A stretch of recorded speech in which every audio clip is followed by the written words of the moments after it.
এখানে যদি আপনার মৌত হয়ে যায় ভাবুন তো কেমন হবে। আপনার নিথর দেহ এখানে পড়ে থাকবে, আপনার দেহটাকে আস্তে আস্তে করে বাড়ির দিকে নিয়ে রওনা হবে। বাড়িতে আপনার এই মরদেহ গেলে আর কিন্তু আপনার দামি খাটে আপনাকে শোয়ানো হবে না, সঙ্গে সঙ্গে আপনাকে মাটিতে শুইয়ে রাখা হবে। আপনার এই মরদেহ দেখে আপনার পরিবার পরিজন সবাই কান্নাকাটি আরম্ভ করবে, হাউমাউ করে চিৎকার করে কান্নাকাটি শুরু হবে। কিন্তু এই হাউমাউ করে চিৎকার চেঁচামেচি করে কান্নাকাটি বেশিক্ষণ কিন্তু থাকবে না, অল্প কিছুক্ষণ কান্নাকাটির পরে সবাই মিটিং এ বসে যাবে। মিটিং এ বসবে, বসে সিদ্ধান্ত নিবে লাশ বেশিক্ষণ রাখা যাবে না, মাগরিবের পরে মারা গিয়েছেন বলবে যত তাড়াতাড়ি সম্ভব রাত 10টার ভিতরে জানাজা দিয়ে দাও। সিদ্ধান্ত হয়ে যাবে এমন। কিছু লোক চলে যাও বাঁশ কাটতে, বাঁশ ঝাড়ে, কিছু লোক চলে যাবে মসজিদ থেকে খাটিয়ে আনতে, কিছু লোক চলে যাবে কাফনের কাপড় সংগ্রহ করতে, আর কিছু মানুষ চলে যাবে কবর খনন করতে, কিছু মানুষ আবার চুলা করা আরম্ভ করবে, চুলায় পানি গরম করার জন্য। চতুর্দিকে একটা আয়োজন শুরু হবে। এটা হলো আপনার জীবনের শেষ বিদায়ের আয়োজন। এরকম একটা আয়োজন আমার জন্য, আমাদের সবার জন্য আছে না নাই? ভাবুন তো কেমন হবে। বেশিক্ষণ লাশ রাখা হবে না, আপনার পরিবার পরিজন বন্ধু বান্ধব এসে আপনাকে দেখবে আর আফসোস করবে, কিন্তু আপনাকে আর তারা দুনিয়ার জীবনে ফিরিয়ে আনতে পারবে না। কিছুক্ষণের মধ্যে পানি গরম হয়ে যাবে। যে বাড়িটা এত সুন্দর করে বানালেন, 2 কোটি 3 কোটি 4 কোটি টাকা দিয়ে বাড়ি বানালেন, ওই বাড়ি থেকে এবার সারা জীবনের জন্য আপনার দেহটাকে এবার বের করা হবে। বের করে গোসল দেওয়ার জায়গায় নেওয়া হবে।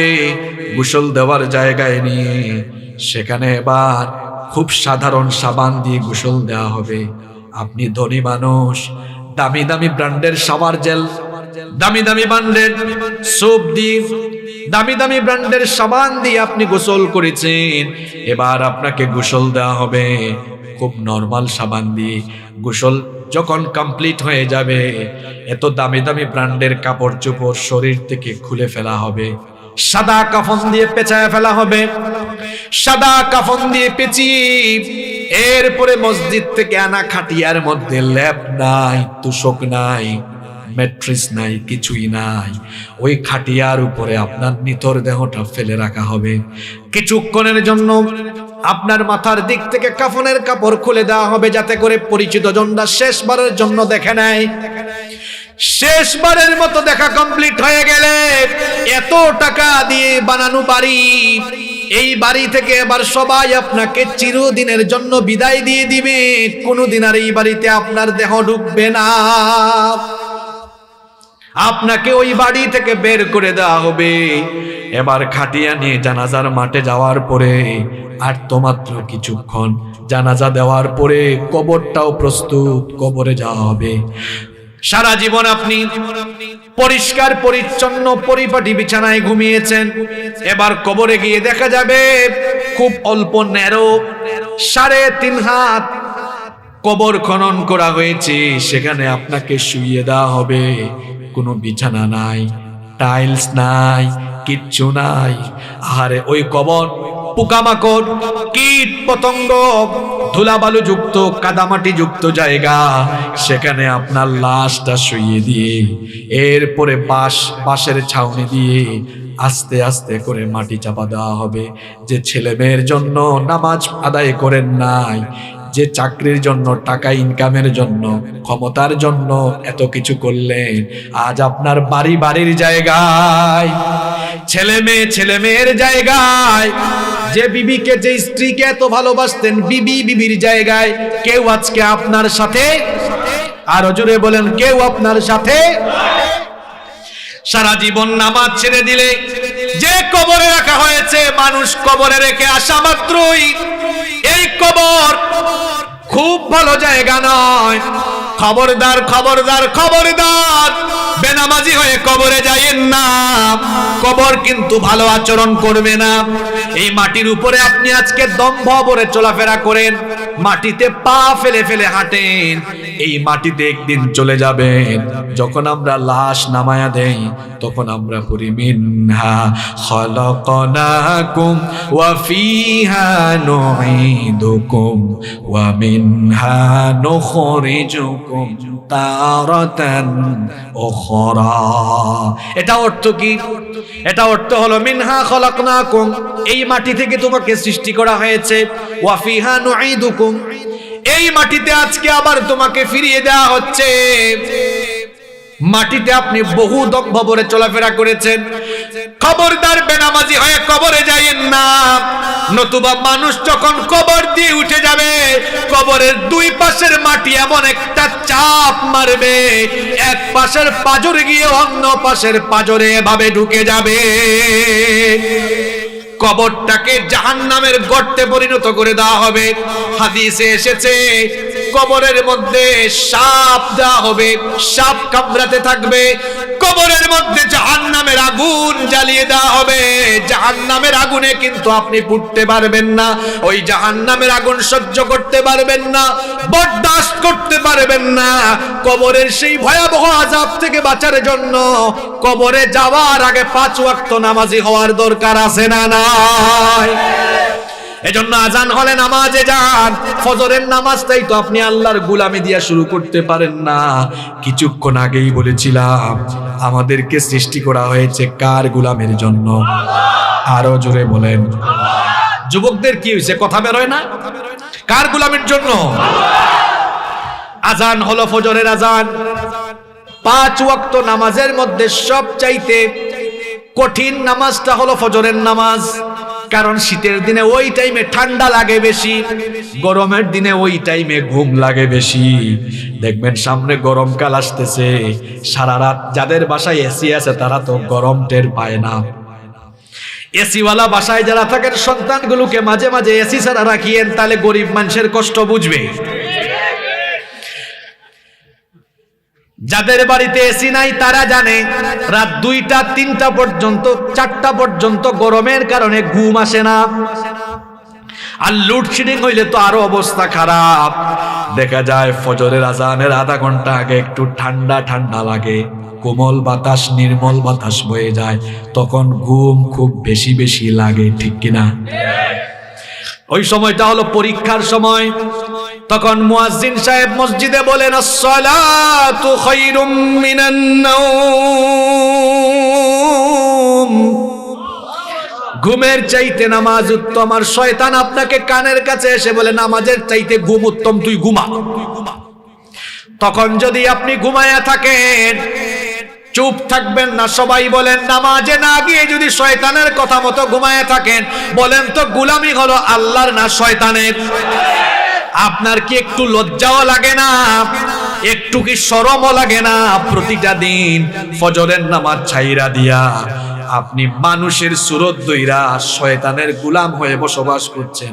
আপনার নিজের বিবেক কি আপনাকে বাধা দেয় না? কি কারণে রব্বুল আলামিন আমাকে আপনাকে আমাদেরকে দুনিয়াতে পাঠালেন? কেন আমাদেরকে সৃষ্টি করা হলো? কোরআনুল কারীমের 51 নম্বর সূরা সূরাতুজ যারিয়াত 56 নম্বর আয়াতে রব্বুল আলামিন বললেন ওয়ামা খালাকতুল জিন্না ওয়াল ইনসা ইল্লা লিয়াবুদুন।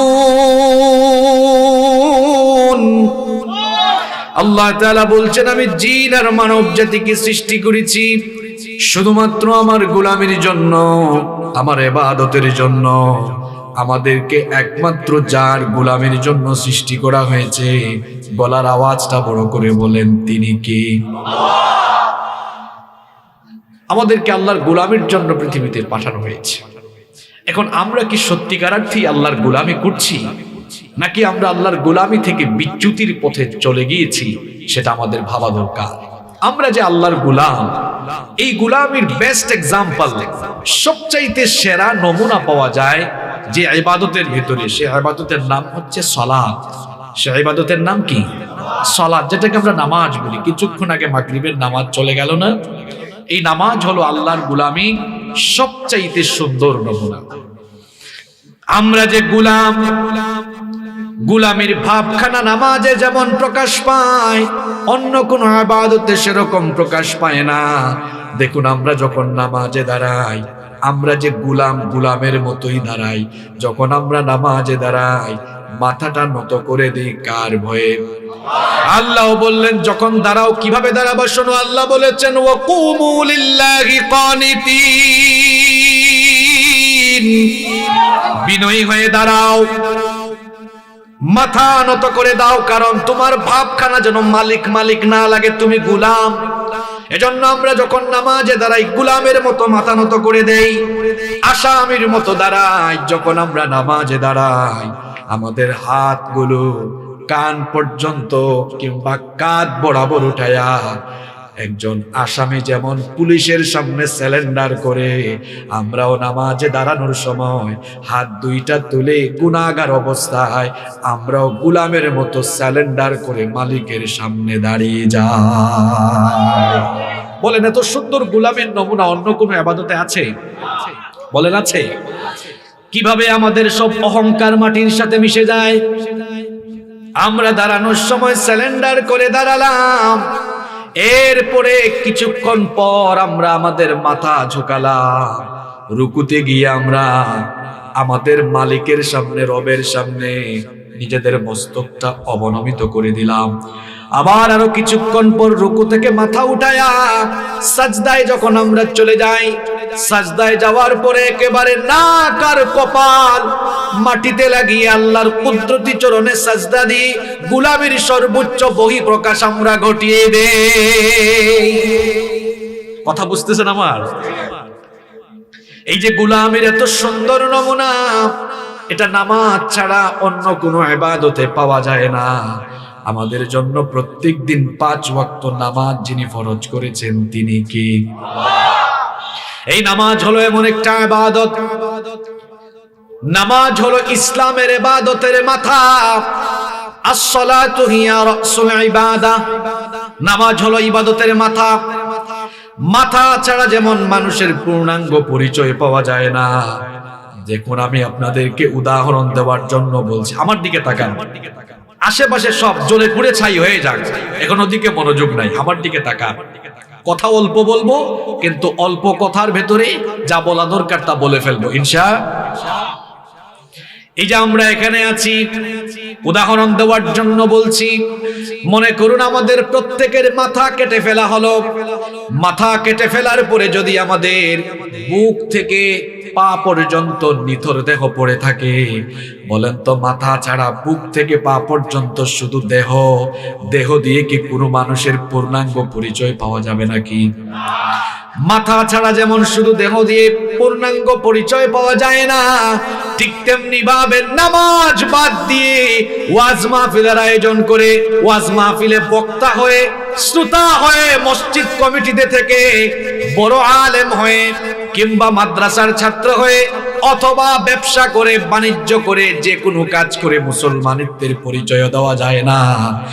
আপনি যদি মাথা থাকে না, মাথা ছাড়া যেমন আপনার হাত পা বডি দিয়ে পূর্ণাঙ্গ পরিচয় মিলে না, ঠিক তেমনি ভাবে নামাজ বাদ দিয়া, রমজান মাসে রোজা রেখে, হজের সময় হজ করে, যাকাত দিয়ে, ওয়াজ মাহফিলের আয়োজন করে, দান সদকা করে, সমস্ত ইবাদত ঠিক রেখে নামাজ যদি বাতিল করে ফেলেন, নবীজি বলেছেন যার মধ্যে নামাজ নাই তার মধ্যে ঈমান নাই। যার মধ্যে নামাজ নাই তার মধ্যে কি নাই? 100 কোটি টাকা দিয়ে মাহফিলের আয়োজন করার পরে যদি আয়োজক কমিটি নামাজ পড়ে না, বক্তা যদি ওয়াজ করে নামাজ না পড়ে, আর ওয়াজ মাহফিলে যারা এসে আসন অলঙ্কৃত করবে, যারা শ্রোতা এসে মাহফিলের সৌন্দর্য বাড়াবে, কেউ যদি নামাজ না পড়ে, এই ওয়াজ মাহফিল দিয়ে কিচ্ছু হবে না। কারণ ইসলামের সবচেয়ে বড় ইবাদতের নাম হলো নামাজ। নামাজ হলো এমন একটা ইবাদত, অন্যান্য ইবাদত দেখেন রোজা, হজ, যাকাত, দান সদকা, হালাল হারামের বিধিবিধান, সমস্ত বিধান আল্লাহ দিয়েছেন দুনিয়ায়, কিন্তু নামাজ আল্লাহ দুনিয়াতে ফরজ করেন নাই। রব্বুল আলামিন তার হাবিবকে ধুলির ধরা থেকে 7 আসমান ভেদ করে সিদরাতুল মুনতাহা পাড়ি দিয়ে ঊর্ধ্বাকাশে গমন করিয়ে 7 আসমানের উপরে বাইতুল মামুরের উপরে আল্লাহর সান্নিধ্যে নিয়ে গিয়ে আল্লাহ আমাদের জন্য নবীজির কাছে 5 ওয়াক্তের নামাজ গিফট করেছে। নামাজ আমাদেরকে গিফট করা হয়েছে মেরাজের রাতে। মেরাজের রাতে নবীজিকে রব্বুল আলামিন তার সান্নিধ্যে নিয়ে গেলেন। নবীজি আল্লাহকে বললেন, ও আল্লাহ, আমি তো তোমার কাছে আসলাম, আমার উম্মত তো মেরাজে আসার সুযোগ পাবে না। রব্বুল আলামিন বললেন, কেন পাবে না? আপনি মেরাজে এসেছেন একবার, আর আপনার উম্মত যেন প্রতিদিন 5 বার মেরাজে আমার সাথে কথা বলতে পারে, এই জন্য আপনার উম্মতের জন্য 5 ওয়াক্তের নামাজকে আমার সাথে 5 বার কথা বলার সুযোগ বানিয়ে দিলাম। প্রথমে 50 ওয়াক্ত নামাজ ফরজ করা হয়েছিল। মুসা নবীর সঙ্গে কথোপকথন করে যেতে যেতে কমাতে কমাতে 5 ওয়াক্ত হলো। কিন্তু আল্লাহ তাআলা নবীজিকে জানিয়ে দিয়েছিলেন 5 ওয়াক্ত নামাজ আদায় করলেও সওয়াব দেওয়ার বেলা আমি 10 গুণ বাড়ায়া দিব। 5 ওয়াক্ত নামাজের জন্য 10 গুণ বাড়ায়া 5 10 50 ওয়াক্ত নামাজের সওয়াব আমি দান করব। এই নামাজ এমন ইবাদত, নবীজি বলেছেন, মান তারাকা সালাতাম মুতাআম্মিদান ফাকাদ কাফারা। ইচ্ছে করে যারা নামাজ ছেড়ে দিবে তারা আল্লাহর সাথে কুফরি করবে। নবীজি আরো বলেছেন, বাইনাল আবদি ওয়াল কুফরি তারকুস সালাহ। আল্লাহর বান্দা আর কাফিরের মধ্যে পার্থক্য হলো নামাজ ছেড়ে দেওয়া। আল্লাহর বান্দা কোনোদিনও নামাজ ছাড়তে পারে না। আল্লাহর বান্দা জীবন দিয়ে দিবে, তাও সে নামাজ ছাড়তে পারে না। নামাজ হলো এমন একটি ইবাদত, এই দুনিয়া আমাদের কারো জন্যই চিরস্থায়ী ঠিকানা নয়। আমাদের আগে যারা দুনিয়াতে এসেছিলেন সবাই দুনিয়া থেকে চলে গিয়েছেন। আমরা আছি, আমরাও থাকবো না। আমরা বড় রিস্কের মধ্যে আছি, রিস্কি জোন। দুনিয়াটা হলো রিস্কি জোন। কেন রিস্কি জোন বললাম? এই যে এখানে আছি, এখনো একটা বিপর্যয় ঘটে, এখানে সবাই আমি শুদ্ধ মরে যেতে পারি। রাতের বেলা আমরা যখন বাড়িতে ঘুমাই, ওটা আরো রিস্কি জোন। হঠাৎ ভূমিকম্প হয়ে তুরস্কের মতো সব ভবন মাটির তলায় চলে যেতে পারে। গাড়িতে আছি, এটা আরো রিস্কি জায়গা। হঠাৎ করে অ্যাক্সিডেন্ট হয়ে আমি শেষ। গতকাল আমি মাহফিলে বলেছিলাম, পৃথিবীতে রিস্কি জোন, গোটা দুনিয়াটাই রিস্কি জোন, একমাত্র মসজিদ ছাড়া। আর সব জায়গা রিস্কি। হাঁটতেছেন, ওখানেও রিস্ক। হঠাৎ করে সাপ একটা এসে কামড়ায় শেষ করে দিবে। কোথাও আপনি নিরাপদ নন, প্রতি মুহূর্তে আপনি ঝুঁকির মধ্যে আছেন। এত ঝুঁকিতে থেকে আপনি নামাজ ছাড়েন কিভাবে? আমার তো বুঝে আসে না। আপনি ফজরের নামাজ ছাইড়ে দিয়ে ঘুমায় আছেন। আরে বাপরে বাপ, আপনার ভাবসাব দেখলে মনে হয় আপনি জোহরের টাইম পাবেন। কেমন করে ঘুমাও তুমি, কেমন করে ঘুমাও তুমি, ফজর করে কাজা, এমন তো হতে পারে জোহরে জানাজা। কি বলেন, হতে পারে কিনা? এশার নামাজ ছাইড়া দিয়া কেমনে ঘুমাইলেন? একটা ভয়াবহ ভূমিকম্প দিয়া ওই খাটের মধ্যে আল্লাহ আপনারে শেষ করে দিতে পারে। পারে কিনা? কথা বলেন, পারে কিনা? আমরা তো আল্লাহর জমিনের উপরে বসবাস করি। আমরা যেভাবে আল্লাহর সাথে নাফরমানি করি, এই জমিন তো সাক্ষ্য হবে। ইয়াউমা ইদিন তুহাদ্দিথু আখবারাহা। জমিন তার খবর বলে দিবে। অর্থাৎ জমিনের উপরে আমরা যা করছি, এই খবরগুলো জমিন কিয়ামতের দিন কার কাছে বলে দিবে? আমরা মাঝে মাঝে এমন গেট আপ সেট আপ নিয়ে চলাফেরা করি, প্রতি মুহূর্তে রিস্কি জোনে থেকে। এই জমিনটা কার? আমরা কার? জোরে বলেন না। আল্লাহর জমিনের উপরে বাস করে আল্লাহর গোলাম, এমন ভাবসাব নেওয়া চলে। আর আল্লাহর দিন বিরোধী, কোরআন বিরোধী এত কাজ করে, আলেমদের সাথে এত বেয়াদবি করে, চিন্তা করে না যে জমিনের উপরে আছে, আল্লাহ চাইলে তাকে 1 ন্যানো সেকেন্ডে একেবারে মাটির তলায় ধসাই দিতে পারে।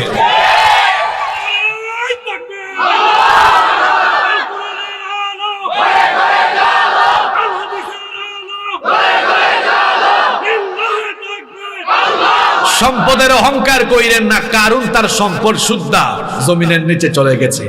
ক্ষমতার অহংকার করা যাবে না। ফেরাউন তার ক্ষমতা নিয়ে লোহিত সাগরে পানি খেয়ে মরেছে। সৌন্দর্যের অহংকার করবেন না, কারণ সৌন্দর্য নিয়ে কত মানুষ আল্লাহর গজবে পরিণত হয়েছে, কত মানুষ বান্দরে পরিণত হয়েছে। বনি ইসরাইলের 70,000 ইহুদিকে আল্লাহ একদিনে বানর বানিয়েছে। সব ক্ষমতা কার কাছে?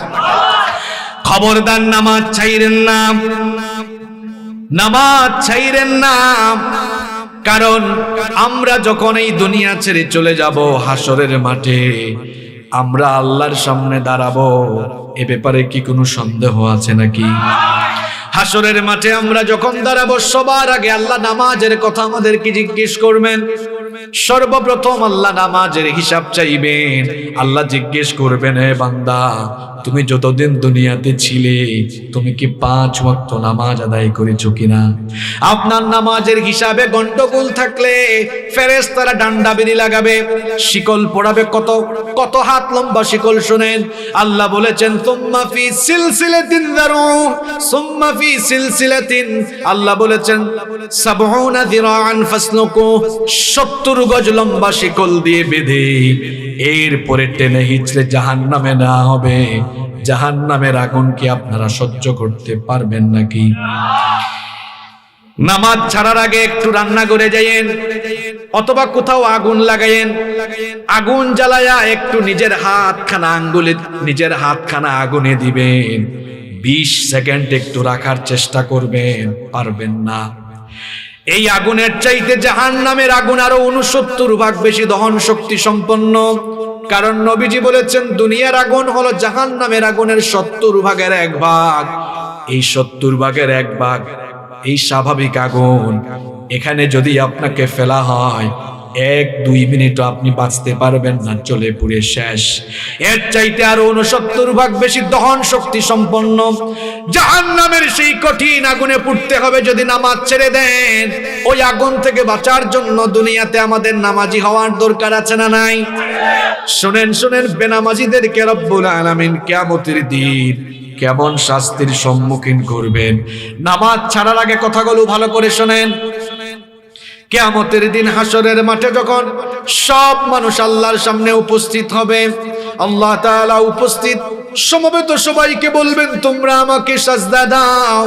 দুনিয়ায় যারা আজান হলে মসজিদে গিয়ে রবকে সাজদা দিত, সঙ্গে সঙ্গে তারা মাথা নত করে আল্লাহকে সাজদা দিবে।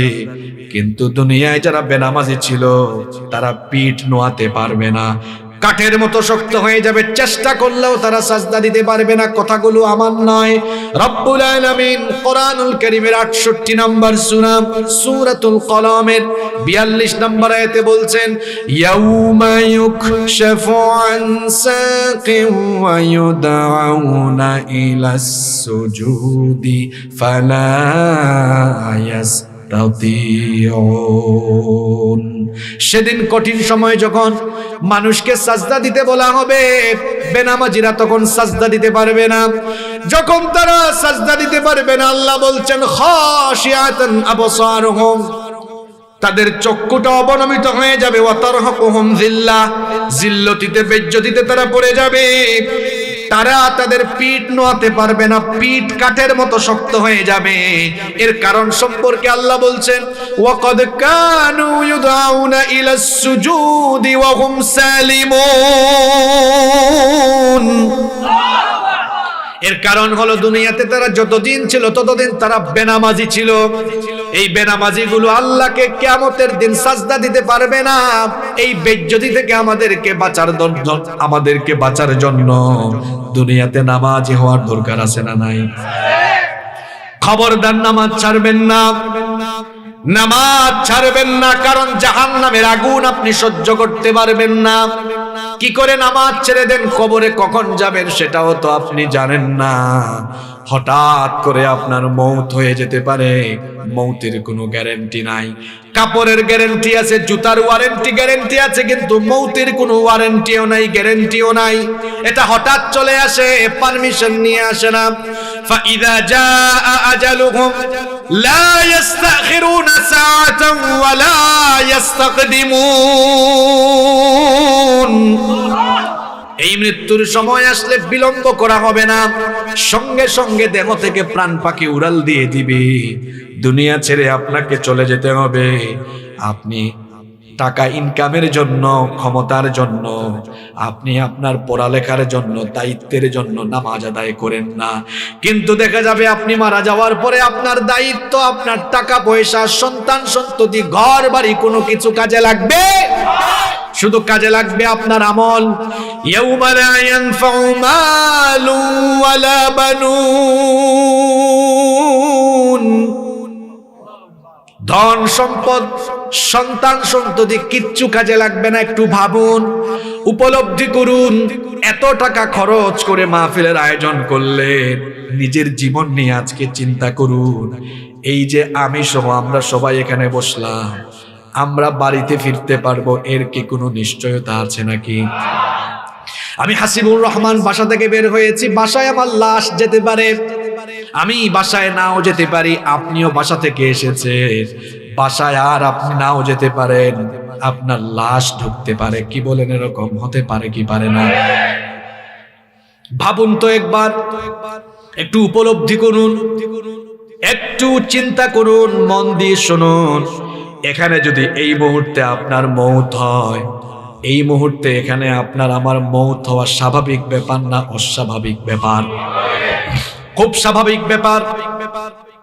এখানে যদি আপনার মৌত হয়ে যায়, ভাবুন তো কেমন হবে। আপনার নিথর দেহ এখানে পড়ে থাকবে, আপনার দেহটাকে আস্তে আস্তে করে বাড়ির দিকে নিয়ে রওনা হবে। বাড়িতে আপনার এই মরদেহ গেলে আর কিন্তু আপনার দামি খাটে আপনাকে শোয়ানো হবে না, সঙ্গে সঙ্গে আপনাকে মাটিতে শুইয়ে রাখা হবে। আপনার এই মরদেহ দেখে আপনার পরিবার পরিজন সবাই কান্নাকাটি আরম্ভ করবে, হাউমাউ করে চিৎকার করে কান্নাকাটি শুরু হবে। কিন্তু এই হাউমাউ করে চিৎকার চেঁচামেচি করে কান্নাকাটি বেশিক্ষণ কিন্তু থাকবে না, অল্প কিছুক্ষণ কান্নাকাটির পরে সবাই মিটিং এ বসে যাবে।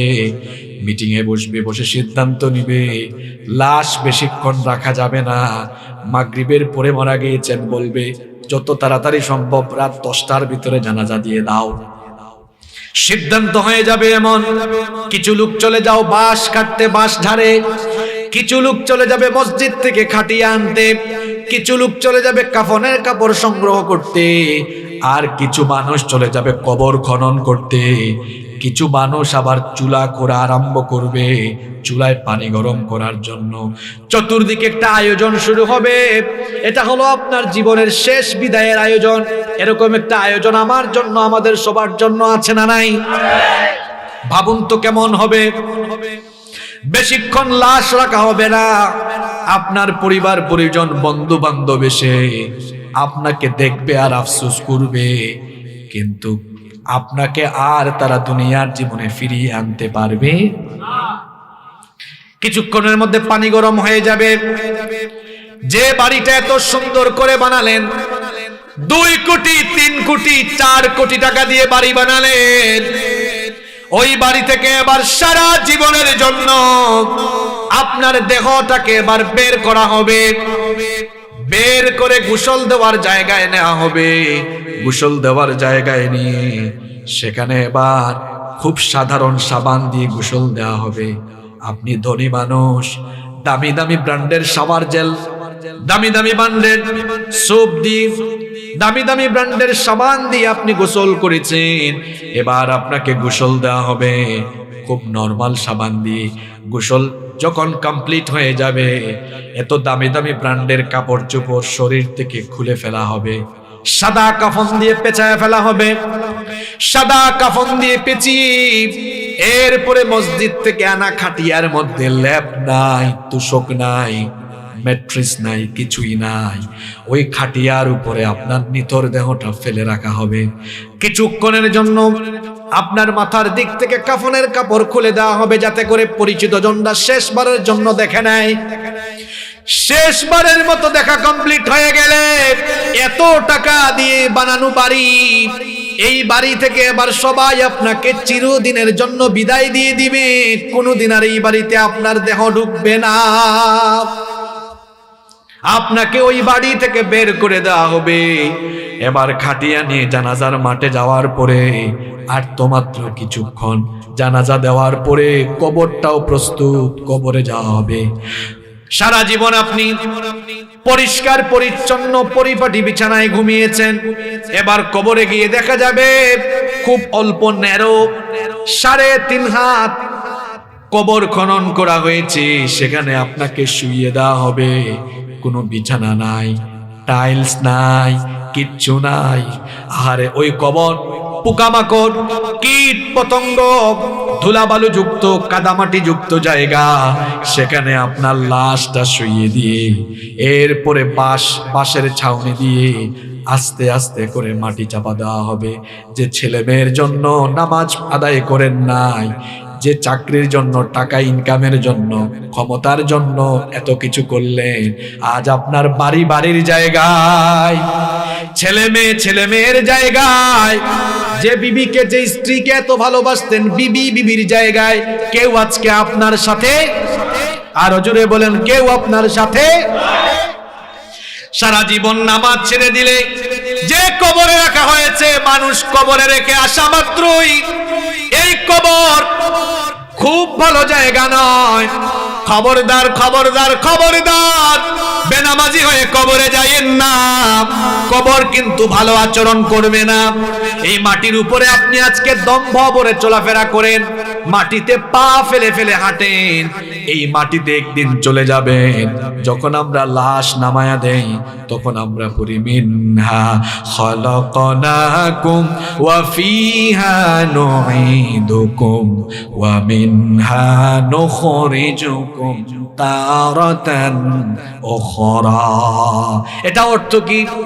এটা অর্থ হলো মিনহা খলাকনাকুম, এই মাটি থেকে তোমাকে সৃষ্টি করা হয়েছে, ওয়া ফিহা নুঈদুকুম, এই মাটিতে আজকে আবার তোমাকে ফিরিয়ে দেওয়া হচ্ছে। মাটিতে আপনি বহু দম্ভ ভরে চলাফেরা করেছেন, খবরদার বেনামাজি হয়ে কবরে যাইয়েন না। নতুবা মানুষ যখন কবর দিয়ে উঠে যাবে, কবরের দুই পাশের মাটি এমন একটা চাপ মারবে, এক পাশের পাঁজরে গিয়ে অন্য পাশের পাঁজরে এভাবে ঢুকে যাবে, কবরটাকে জাহান্নামের গর্তে পরিণত করে দেওয়া হবে। হাদিসে এসেছে কবরের মধ্যে সাপ দেওয়া হবে, সাপ কামড়াতে থাকবে, কবরের মধ্যে জাহান্নামের আগুন জ্বালিয়ে দেওয়া হবে। জাহান্নামের আগুনে কিন্তু আপনি পুড়তে পারবেন না, ওই জাহান্নামের আগুন সহ্য করতে পারবেন না, বরদাস্ত করতে পারবেন না। কবরের সেই ভয়াবহ আযাব থেকে বাঁচার জন্য কবরে যাওয়ার আগে 5 ওয়াক্ত নামাজি হওয়ার দরকার আছে না নাই? এজন্য আজান হলে নামাজে যান। ফজরের নামাজটাই তো আপনি আল্লাহর গোলামি দিয়া শুরু করতে পারেন না। কিছুক্ষণ আগেই বলেছিলাম আমাদেরকে সৃষ্টি করা হয়েছে কার গোলামের জন্য?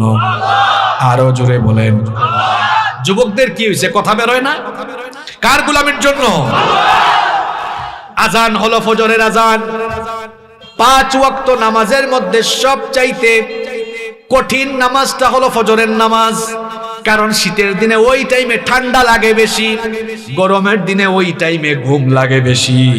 দেখবেন সামনে গরমকাল আসতেছে, সারা রাত যাদের বাসায় এসি আছে তারা তো গরম টের পায় না। এসিওয়ালা বাসায় যারা থাকেন সন্তানগুলোকে মাঝে মাঝে এসি ছাড়া রাখিয়েন, তাহলে গরিব মানুষের কষ্ট বুঝবে। যাদের বাড়িতে এসি নাই তারা জানে রাত 2টা 3টা পর্যন্ত, 4টা পর্যন্ত গরমের কারণে ঘুম আসে না। আর লোডশেডিং হইলে তো আরো অবস্থা খারাপ। দেখা যায় ফজরের আজানের আধা ঘন্টা আগে একটু ঠান্ডা ঠান্ডা লাগে, কোমল বাতাস, নির্মল বাতাস বয়ে যায়, তখন ঘুম খুব বেশি বেশি লাগে, ঠিক কিনা? ওই সময়টা হলো পরীক্ষার সময়। তখন মুয়াজ্জিন সাহেব মসজিদে বলেন, আসসালাতু খায়রুম মিনান নাওম, ঘুমের চাইতে নামাজ উত্তম। আর শয়তান আপনাকে কানের কাছে এসে বলে নামাজের চাইতে ঘুম উত্তম, তুই ঘুমা।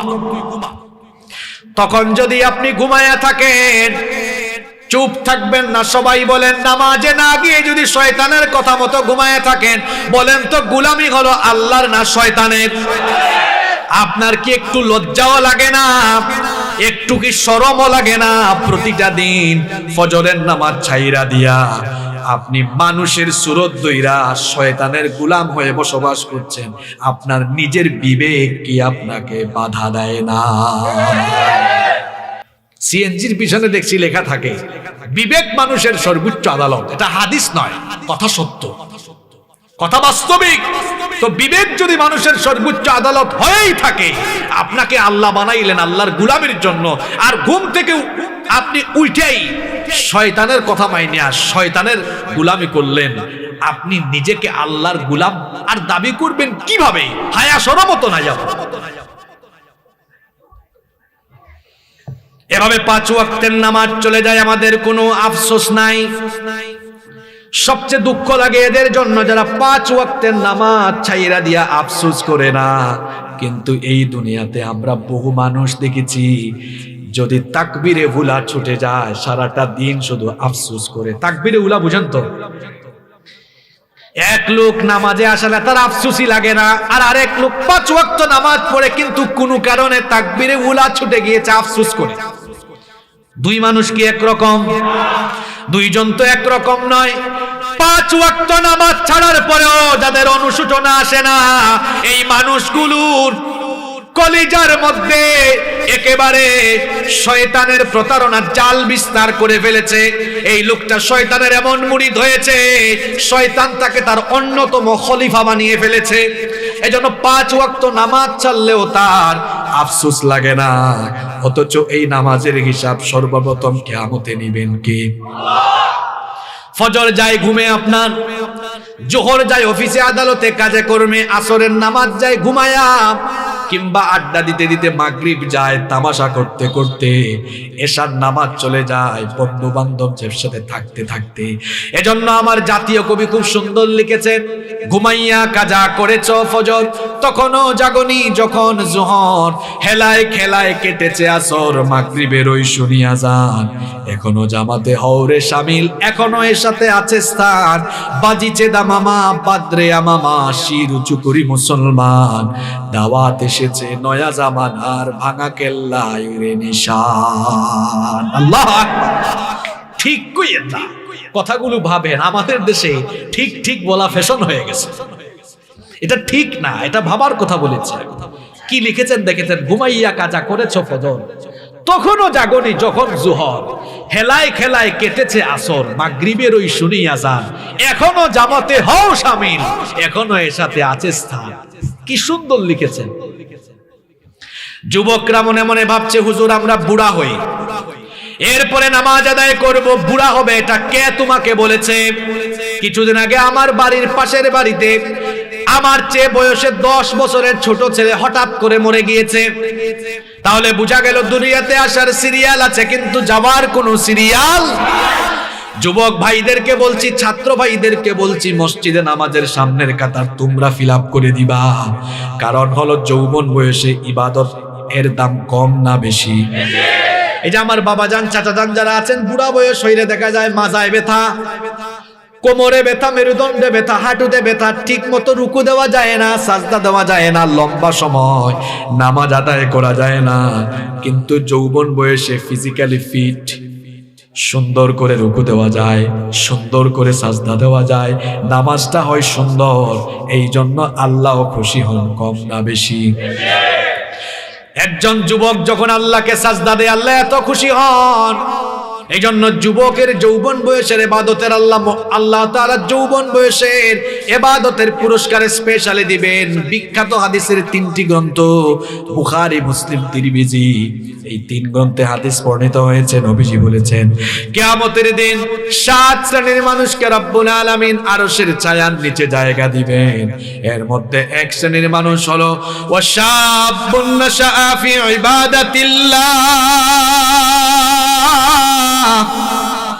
ওই যুবকেরা, যে সকলে যুবকেরা যৌবনকাল আল্লাহর ইবাদত করে করে সাজদা দিয়ে দিয়ে কাটিয়ে দিয়েছে। তাহলে যুবক ভাইয়েরা, আল্লাহর আরশের ছায়ার নিচে জায়গার দরকার আছে না নাই? আজান হলে মসজিদে নাকি মসজিদের বাইরে? তোমরা তো নামাজ পড়ো না, নামাজের জন্য বললে তোমরা কি বলো? ছাত্ররা, যুবকরা কয় প্যান্ট ঠিক নাই, লুঙ্গি ঠিক নাই, যেটা ঠিক নাই এটা পড়ছো কেন? নাপাক থাকো কেন তুমি? কি আশ্চর্য কথা, মানুষ নাপাক থাকে কেমনে আমার তো বুঝে আসে না। কিছুক্ষণ আগেই বলেছি, আমাদের কোনো ওয়ারেন্টি গ্যারেন্টি কিচ্ছু নাই। নাপাক অবস্থায় মরে যাওয়ার সম্ভাবনা আছে না নাই? নাপাক অবস্থায় মরে যাওয়ার সম্ভাবনা আছে। এই যে আপনি নাপাক থাকলেন, নাপাক অবস্থায় যদি মরে যান, আমরা জানি নাপাক যে ব্যক্তি থাকে তার সঙ্গে ফেরেশতা থাকে না, তার সঙ্গে থাকে কে? তো শয়তানের বন্ধু হইতে কে আপনাকে বলেছে? আর আজকে যুবকরা যৌবন কেন হারাচ্ছে, তার অন্যতম একটা কারণ হলো আজকের চিকিৎসা বিজ্ঞানীরা বলছেন যারা সব সময় নাপাক থাকে, পেশাব থেকে যারা পবিত্র হয় না, পেশাবের ওই পানির ফুটাগুলো যখন লুঙ্গি কিংবা প্যান্ট পায়জামার সাথে লেগে যায়, ওটার সাথে যখন গুপ্তাঙ্গ বারবার লেগে যায়, মানুষ তার যৌবন, এটার কারণে মানুষের যৌবন ক্ষয় হয়ে যায়, লয় হয়ে যায়। কারণ পেশাব ওইটা হলো অপবিত্র জিনিস। ইসলামের প্রত্যেকটি বিধান বানার মধ্যে কল্যাণ আছে। এই জন্য বলা হয়েছে পেশাব করে আপনি পানি দিয়ে পবিত্রতা অর্জন করবেন, কারণ আল্লাহ পবিত্র, তিনি পবিত্রতাকে ভালোবাসেন। পেশাব করে যারা পবিত্র হয় না, কবরে এদের জন্য স্পেশাল আযাব রেখেছেন কে? কি আর বলতাম, হয়তো এখানেও আছে অনেকে সারাদিন পেশাব করে পানি নেয় নাই, এখন মাহফিলে ঠিকই আসছে, এরকমও আছে। পবিত্র থাকেন, মানুষের কোনো গ্যারান্টি নাই তো ভাই, যে কোনো সময় মানুষ দুনিয়া থেকে চলে যাবে। নাপাক থাকবেন না। আজান হলে আগে নামাজ, পরে হলো কাজ। আগে নামাজ, পরে হলো কি? আমরা নামাজকে বলি কাজ আছে, কিন্তু কাজকে বলি না আমার নামাজ আছে। আগে নামাজ, এরপরে দুনিয়ার সব। নবীজি যখন দুনিয়া থেকে চলে যাচ্ছেন তখনও বলে গিয়েছেন আসসালাত আসসালাত, উম্মত নামাজ ছাড়িস না, তোরা নামাজ ছাড়িস না, কারণ নামাজ ছাড়া জান্নাতের গন্ধ পাওয়া যাবে। আরে ভাই, যে ঈমান আপনাকে আপনার বাড়ি থেকে বের করে মসজিদে আনতে পারে না, এ দুর্বল ঈমান কি করে আপনাকে জান্নাতে ঢুকাবে? আপনার ঈমান তো আপনারে নামাজি পড়াইতে পারে না, আপনার ঈমান আপনাকে সাজদা দেওয়াইতে পারে না। কত জাতের নামাজি আছে দেখেন না, দেখেন সাপ্তাহিক, মাসিক, এরপরে বার্ষিক, সিজনাল জানাজার নামাজি আছে না? সাপ্তাহিক নামাজি কারা? এরা পুরা সপ্তাহে নামাজে যায় না, শুধু জুমার দিনে নামাজে যায়। আপনাদের কসবায় এরকম নামাজি অবশ্য নাই। 2 নাম্বার, সামনে আসতেছে রমজান মাসের নামাজি, এরা রমজান আসলে এত নামাজি হয়, রমজানের 1 মাস নামাজি, বাদ বাকি 11 মাস খবর নাই, এরকম আছে না নাই? 3 নাম্বার হচ্ছে বার্ষিক নামাজি, শুধু 2 ঈদে তারা আসে, অন্য সময় আসে না। 4 নাম্বার সিজনাল নামাজি, শবে বরাত বা এরকম বিশেষ বিশেষ রাতে তাদেরকে পাওয়া যায়। 5 নাম্বার শুধু জানাজার নামাজি, যেখানেই জানাজা সেখানেই সে, এখন শুধু জানাজা সেখানে সে হাজির হয় কেন? শোনেন, ঢাকায় থাকে, তার ফ্ল্যাটের 50 হাত 100 হাত দূরে মসজিদ, ফজরের নামাজে যায় না, শুনছে কসবায় একজন মারা গেছে, ওই জানাজায় সে আসবে, এতে 3 ঘন্টা লাগুক আর 4 ঘন্টা লাগুক, বুঝলাম না। লোকটার বাসা থেকে 100 হাত দূরে মসজিদ, সেখানে ফজরের নামাজে গেল না, কিন্তু জানাজার নামাজে আইসা হাজির। লোকটার মতলব আপনাকে বুঝতে হবে, ফজরের নামাজের আগে বক্তব্য দেওয়ার সুযোগ নাই, জানাজার নামাজের আগে বক্তব্য দেওয়ার সুযোগ আছে। আমি নিজের চোখে এরকম জানাজার নামাজি বহুত দেখেছি, এলাকার কোনো জানাজা তারা বাদ দেয় না। আমি একবার একজনকে ধরছি, আমি এরকম বললাম, ভাই দেখেন, উনি আমার পরিচিত, বললাম ভাই আপনাকে আমি ম্যাক্সিমাম টাইমে সব জানাজায় দেখি, আপনি তো এলাকার মানুষদের প্রতি দেখা যাচ্ছে খুব দয়া মায়া আছে, আপনি অন্তত জানাজায় হাজির হন, আর কিছু কার না কয় মিয়া, বুঝেন না, জানাজার নামাজের আগে তো 5-10 মিনিট কথা কওয়ার একটা সুযোগ আছে। কি বলেন, এরকম আছে না নাই? আপনারা হাসিয়েন না, এরকম মেন্টালিটির কিছু মানুষ। এই যে অনিয়মিত এই নামাজিরা ব্যর্থ, এদের নামাজ কোনো কাজে লাগবে? আল্লাহ বলেছেন 5 ওয়াক্তের নামাজি হবে যারা, জান্নাতুল ফেরদাউসের ওয়ারিস হবে তারা। সুবহানাল্লাহ পড়তে মন চায় না? আমরা সবাই জান্নাত চাই কি চাই না? জাহান্নাম থেকে বাঁচতে চাই কি চাই না? এই যে এশার আজান হলো, এখন আমরা নামাজ আদায় করব নাকি নামাজ আদায় না কইরা ঘুমাবো? এই যে আজান হচ্ছে না, আচ্ছা একজন আজানের জবাব দিয়ে দিন সবার পক্ষ থেকে, বাইরের সাউন্ডও বন্ধ আছে। শোনেন, কিছুদিন আগে বাংলাদেশে একটা ভূমিকম্প হয়েছিল না, কয়েক মাস আগে, ফজরের আজানের ঠিক পরে দিয়া, হ্যাঁ, এই যে তুরস্কে ভূমিকম্প হয়ে গেছে কিছুদিন আগে, তুরস্কে 7.8 রিক্টার স্কেলের ভূমিকম্প, 6000 ভবন ধসে গিয়েছে, 30,000-এর বেশি মানুষ মারা গিয়েছে। এখনো যে আরো কত পরিমাণ হতাহতের সংখ্যা বাড়বে এটা কেউ যারা, উদ্ধার তো এখনো হয় নাই। এরকম একটা ভূমিকম্প রাতের বেলা হইয়া আমরাও মরে যেতে পারি কিনা চিন্তা করেন তো ভাই। আপনি এশার নামাজ কাজা কইরা কেমনে ঘুমাইলেন? আপনি একটু নিজের বিবেককে প্রশ্ন করেন, আমাকে জবাব দিয়েন না। আপনি ঘুমাইলেন কেমনে? ওই অবস্থায় তো আপনার মৌত হয়ে যেতে পারে। আচ্ছা, রাতের বেলা বাড়িতে ঘুমন্ত অবস্থায় মরে গেছে, এরকম কিছু মৌতের খবর আপনারা শুনেন না? এরকম মৌতের খবর শোনা যায়। তো এরকম মৌতের খবর শোনো, প্রতিটা মৌত তো আমাদের জন্য এক একটা শিক্ষা। আপনি কি শিক্ষা নিলেন আমাকে বলেন? নামাজ, জিহাদের ময়দানেও আগে নামাজ। নামাজ ছাড়া বাঁচার কোনো উপায় নাই। এজন্য ইসলামের 5টি যে স্তম্ভ আছে, সেই 5টি স্তম্ভের মধ্যে ইমানের পরেই কিসের স্থান? নামাজের স্থান। ইমানের পরেই নামাজ, ইমানের পরেই নামাজ। আসসালাতু ইমাদুদ্দিন, নামাজ হলো দ্বীনের খুঁটি। আচ্ছা আপনারা বলেন তো, এই যে শামিয়ানা, এখানে বেশ কয়েকটা খুঁটি দেওয়া আছে, এই খুঁটিগুলা যদি কেউ নিচে থেকে কেটে ফেলে, এই শামিয়ানা টিকবে? পড়ে যাবে না? ঠিক তেমনি কেউ যখন নামাজ ছেড়ে দেয়, তার মুসলমানিত্বের ইমারত, ইসলামের ইমারতটা ভেঙে যায়। তার আইডি কার্ডে, পাসপোর্টে লেখা থাকবে সে মুসলমান, রিলিজিয়ন ইসলাম, কিন্তু আল্লাহর খাতা থেকে হে যে মুসলমান, এটা ডিলিট হয়ে যাবে কখন? নামাজ ছেড়ে দিবে। আমরা কি শুধু জাতীয় পরিচয়পত্র বা পাসপোর্টেই মুসলমান এটা লেখা থাকুক চাই, নাকি আল্লাহর খাতায় থাকুক এটা চাই? তো আল্লাহর খাতায় থাকুক এটা চাইলে আজান হইলে কি করতে হবে? এশার নামাজ আজান হচ্ছে তো, নামাজে থাকবেন তো? আর যাদের প্যান্ট আর লুঙ্গিতে সমস্যা, তাড়াতাড়ি গিয়া পুকুরে নাইমা অথবা ওয়াশরুমে ঢুকে তাড়াতাড়ি ফরজ গোসল থাকলে ফরজ শেষ কইরা তাড়াতাড়ি নামাজে আসার দরকার আছে না নাই? এগুলো হাসার বিষয় নয়। আমাকে একবার মাদারীপুরে এক চেয়ারম্যান সাহেব, উপজেলা চেয়ারম্যান সাহেব, মাহফিলে শেষে আমাকে ধরছেন এরকম, হুজুর দুঃখের একটা কথা আছে, আজকে বলবো আপনাকে। আমি বললাম, জি চেয়ারম্যান সাহেব বলেন আপনি। উনি এতগুলা মানুষকে সামনে রেখে বললেন, এই মাহফিলে আমি প্রতি বছর আসি, আমি প্রধান অতিথি থাকি, আমি প্রত্যেক বছর পুরা ওয়াজ শুনি, কিন্তু হুজুর গত বছর মাহফিল থেকে যাওয়ার সময় আমি দেখলাম আমার গাড়ি থেকে এই ছেলেগুলাকে আমি দেখেছি আমার সামনে বসে ওয়াজ শুনছে, কিন্তু রাস্তার ধারে পেশাব কইরা তারা টিস্যু বা মাটির ঢিলা অথবা পানি কোনোটাই নেয় নাই, এমনকি দুই একটা দাঁড়াইয়াও কাম করছে, চলে গিয়েছে। এগুলা নিয়ে আপনি কিছু বলবেন? তো এরকম মানুষ কিন্তু ওয়াজে, কিছুক্ষণ আগে মাগরিবের নামাজ, আমি তো আপনাদের এখানে এসে নামাজ পড়ি নাই, আসতে লেট হয়েছেন, নামাজের পরে আসছি, আমি জানি না মসজিদের অবস্থা কেমন ছিল। এখানে প্যান্ডেল ফিল আপ। প্রশ্ন হলো, নামাজের কাতার কি ফিল আপ ছিল? আমাদের জুমার নামাজে মানুষ হয় যত, জুমার পরে আসরের নামাজে কি মানুষ হয় তত? আজকে বলে গেলাম, যতদিন পর্যন্ত আগে মসজিদ ফিল আপ হবে না, ততদিন পর্যন্ত দিন কায়েম হবে না, ততদিন পর্যন্ত গোটা পৃথিবীর নেতৃত্ব মুসলমানরা পাবে না, পাবে না, পাবে না। অমুসলিমরা বেজায় খুশিতে, বেজায় খুশিতে তারা আছে। কেন? তারা আমাদের মসজিদের দিকে আগে নজর দিয়েছে। দেখো ওদের মসজিদ 5 ওয়াক্ত ফিল আপ হয় কিনা। এখনো ফিল আপ হয় নাই, ঠিক আছে, এখনো ইসলামের বিজয় আসে নাই। কারণ মসজিদ থেকেই ইসলামের গণজোয়ার হয়েছে। আপনারা বলবেন কিভাবে? নবীজি মদিনায় যাওয়ার পরে সর্বপ্রথম কি বানাইছেন? কি বানাইছেন? মসজিদ। মসজিদ, মসজিদমুখী সমাজ তিনি প্রতিষ্ঠা করেছেন। আমাদের মসজিদগুলো কান্না করছে, হাহাকার করছে।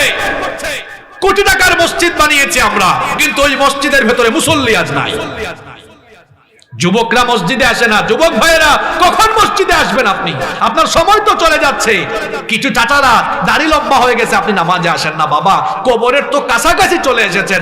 মানুষের যখন চুল দাড়ি সাদা হয়, তখন মানুষ অটোমেটিক বুঝে যায় আমার জীবনের শেষ প্রান্তে আমি এসে উপনীত হয়েছি। কেন বাবা নামাজে আসেন না? যারা স্কুলে পড়ো, কলেজে পড়ো, জোহরের আজান হয়েছে, নামাজটা পড়ে সাথে সাথে আবার চলে আসো ক্লাসে। ভাই নামাজ ছেড়ে দিও না। নামাজ ছাড়া মুক্তি পাওয়া যাবে। নামাজ মুমিনের সফলতার প্রধান শর্ত। নামাজ হলো সফলতার কি প্রধান শর্ত। নামাজ ছাড়া সফল হওয়া যাবে না। সালাত ইজ দ্য কি অফ সাকসেস। নামাজ সফলতার চাবি। সালাত ইজ দ্য কি অফ প্যারাডাইজ। নামাজ জান্নাতেরও দরজা খুলতে হলে চাবি লাগে। জান্নাতের চাবির নাম হলো নামাজ। নামাজ নাই তো জান্নাতে ঢোকার চাবি আপনার কাছে। জান্নাতে যেতে চাই তো সবাই, তো জান্নাতে যেতে চান কিন্তু নামাজ পড়তে চান না। এ কেমন চাওয়া আপনার? আজ থেকে আমরা কখনো আর নামাজ ছাড়বো না, জাহান্নামের আগুনে পুড়বো না। কবরের শাস্তি থেকে আমরা বাঁচতে চাই, জান্নাতে যেতে চাই। এজন্য 5 ওয়াক্তের নামাজ কোনোদিন আমরা কাজা করব না। আল্লাহর সাথে কি এই ওয়াদাটা করা যায়? কারা কারা রাজি আছেন দেখে হাত তুলেন। তাকবীর বন্ধ করেন, সব জায়গায় তাকবীর দেওয়া দরকার নাই, আল কোরআনের আলো না। এখন হাত তুলেন। এবার বলেন, নামাজের আলো হৃদয়ে জ্বালো, এটা স্লোগান দেন, হাত নামান। আল্লাহ সবাইকে নামাজি বানায় দেন। আমাদের এলাকায় একটা মসজিদ আছে।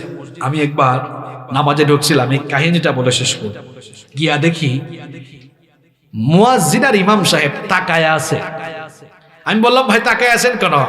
কয় আপনার মতোই কোন মুসল্লি আসে কিনা তাকায় আছে, আমরা দুইজন তো, আরো একজন হইলে না ইমাম সাহেব। সামনে চলে গেল। বলেন এইরকম অবস্থা বহু জায়গায় আছে না? আমাদের বহু এলাকায়। আমি কিছু কথা বলে যাব, রাগ করবেন আপনারা। এক একটা গ্রামে এত মাহফিল হয়, কিন্তু নামাজের টাইমে এমন কি শোনেন, বিভিন্ন মাহফিলে নিজের চোখে দেখেছি, ওয়াজ শুনছে মানুষ, উপস্থাপক সাহেব বলেছেন 10 মিনিট পরে নামাজ হবে, আপনারা সবাই ওযু করে আসুন। মানুষ প্যান্ডেলে ফিল আপ থাকে ওয়াজের সময়, আর ওই প্যান্ডেলে যখন নামাজ হয় 2 কাতারও হয় না। কথাগুলো বাস্তব না অবাস্তব? যারা মাহফিলের আয়োজন করে, আয়োজক কমিটি, আপনাদের এলাকার লোকজন ভালো, কসবার মানুষ অনেক ভালো, ধার্মিক মানুষ, কিন্তু বহু এলাকায় এরা নিজেরাই ফজরের নামাজ পড়ে না। ওয়াজ মাহফিলের সভাপতি থাকে, সেও নামাজ পড়ে না। এত ওয়াজ দিয়ে কি হবে যদি আমাদের নামাজ ঠিক না হয়? ওয়াজেরও দরকার আছে, আমলেরও দরকার। এজন্য সবাইকে অনুরোধ করব, আব্বা জানেরা, চাচা জানেরা, ভাই জানেরা, আল্লাহর ওয়াস্তে নামাজ ছাইরেন না। নামাজ ছাড়া শান্তি নাই, মুক্তি নাই, নাজাত নাই। আল্লাহ তাআলা আমাদের সবাইকে শয়তানের ওয়াসওয়াসা থেকে বাঁচিয়ে 5 ওয়াক্তের নামাজি বানিয়ে দেন। আরো জোরে বলেন আমিন। হাদা মা ইনদি ওয়াল ইলমু ইনদাল্লাহ। ওয়াসসালামু আলাইকুম ওয়া রাহমাতুল্লাহি ওয়া বারাকাতুহু।